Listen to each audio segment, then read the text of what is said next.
Why mess with a proven design? Why climb the Everest? Because it's there. And I got nothing better to do.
Hey guys, welcome back to the Easy Shop. My name is Marco and this is JT.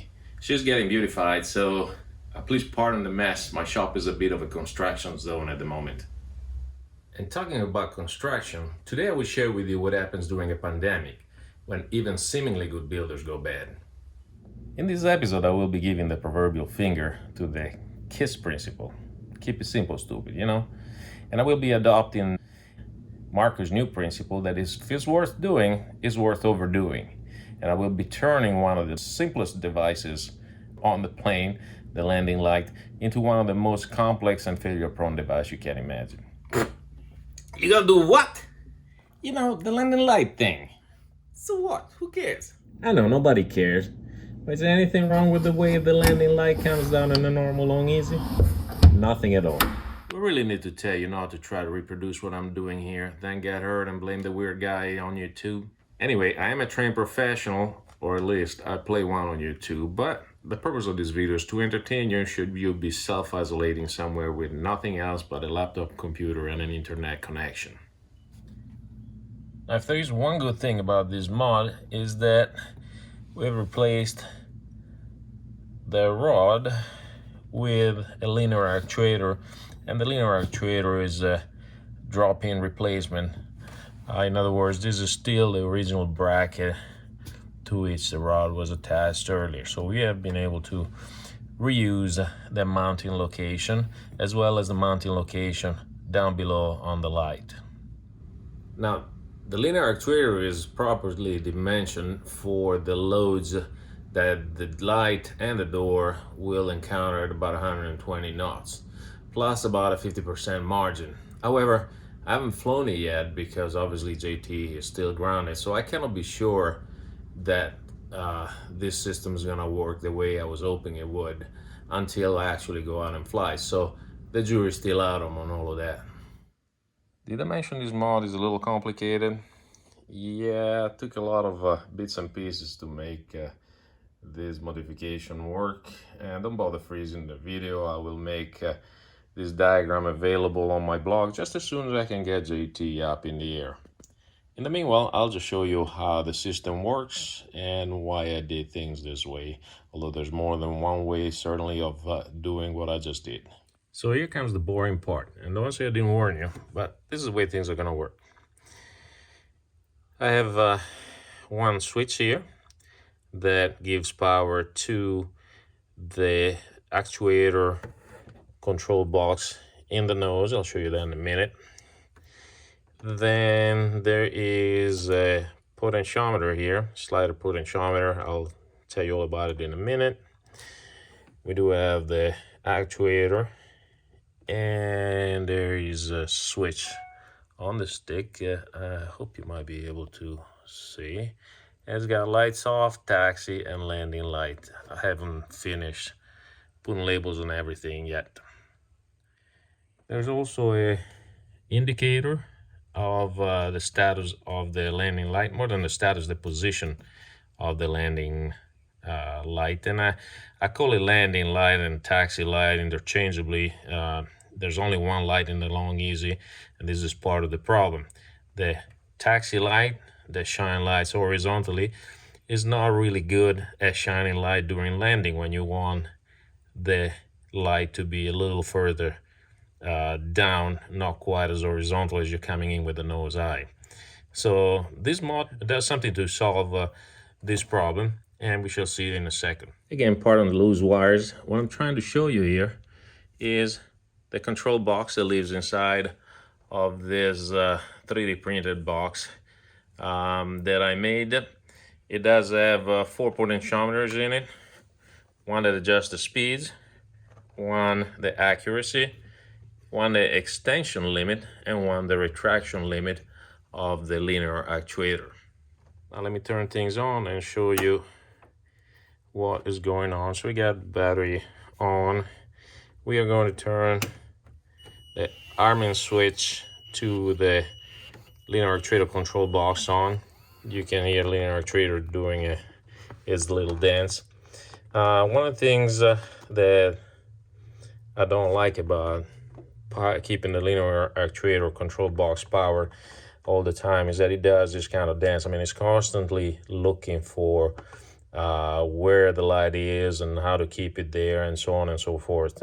So I decided that I can turn the system on and off through here. This incidentally also gives power to the light. Now the light is not on at the present time because I added a micro switch right down here that is actually actuated by the opening of the door. So in this case, the situation is the battery is on, the system is armed, and we are on light off. The light is off also, though it's getting powered all the way to the micro switch because the door is closed. When we click the light to taxi,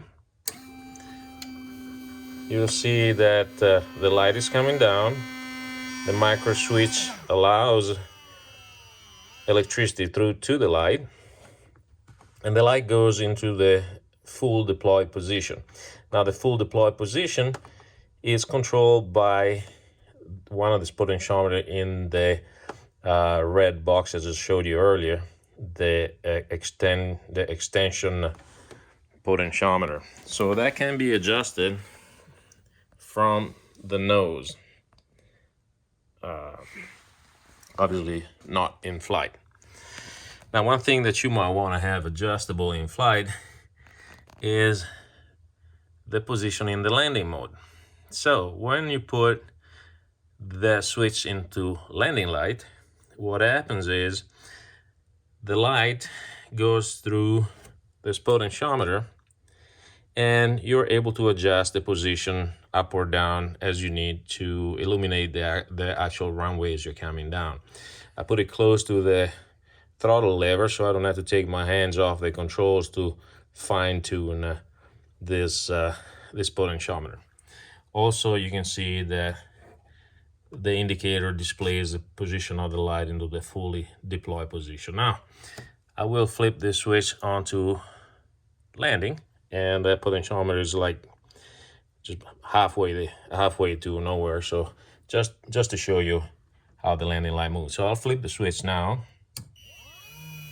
and you can see that the landing light retracted a little bit.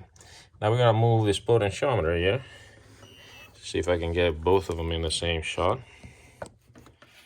And as I move it up, you see the light retracting.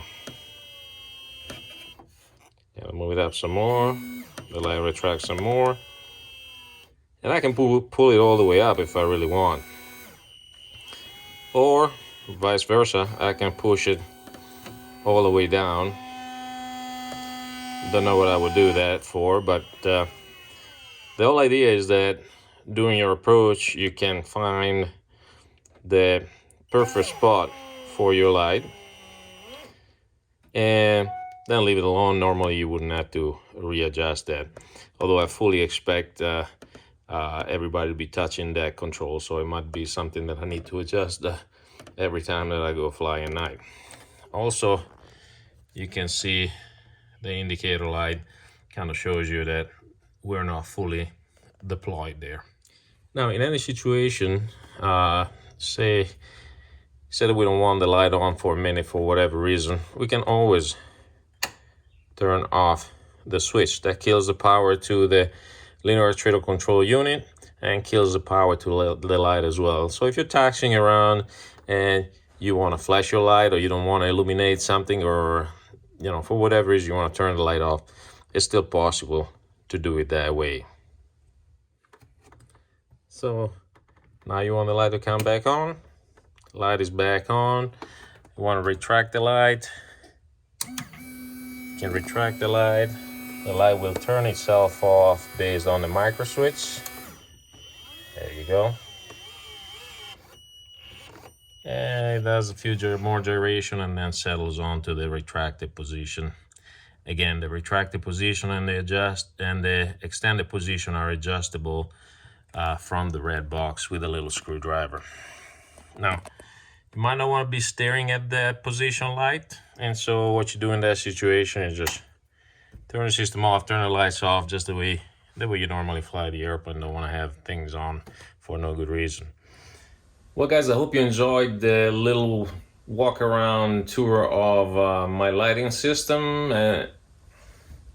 What are you saying? The red button? What does the red button do? Oh yeah, I forgot. I promised you a surprise. Let me show you something. All right, well, let me deploy the lights and show you what's going on here. Let's put the landing down, the landing light or taxi light, whatever. So we get the lights on. I forgot to mention there's a other position to the switch. There's a three-way switch, and when I push it up, did I mention if something's worth doing is worth overdoing? Let me push it up and show you what I mean. Yeah, this might not come out well on camera, but I got a full police slash ambulance slash firefighters module that allows me to, let's call it a recognition light. I just think it's cool. The red button, yeah, this unit's got 36 programmed flashing patterns, and you can just change them with the button. So here's all kinds of different patterns.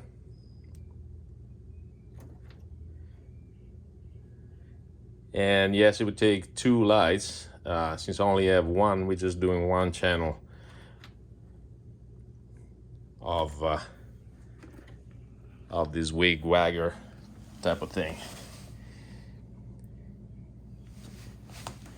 And let's see if I can change a few pattern while you're looking outside. I think this would be a good addition during the day as you're coming for approach or in the traffic pattern. If you're looking for somebody to see a small airplane light like a Long Easy, this should really make it stand out. So the system is complicated. I don't know if I would do it again. It was quite a challenge. I enjoyed figuring out how to make that happen. You will be able to see what I did in the blog just as soon as JT is flying and I have time to make a write-up for it. In the end, the system is more complicated. It's probably more failure prone. It is not a critical safety of flight type of item, but we have gained from one taxi light. We now have a landing light and we have a recognition light. So in the end, there is something to be gained from this modification. But then again, I have to tell you, do not try these at home. So I hope you enjoyed my demonstration, and I'll see you next time in the Easy Shop, or perhaps out there flying with the lights on.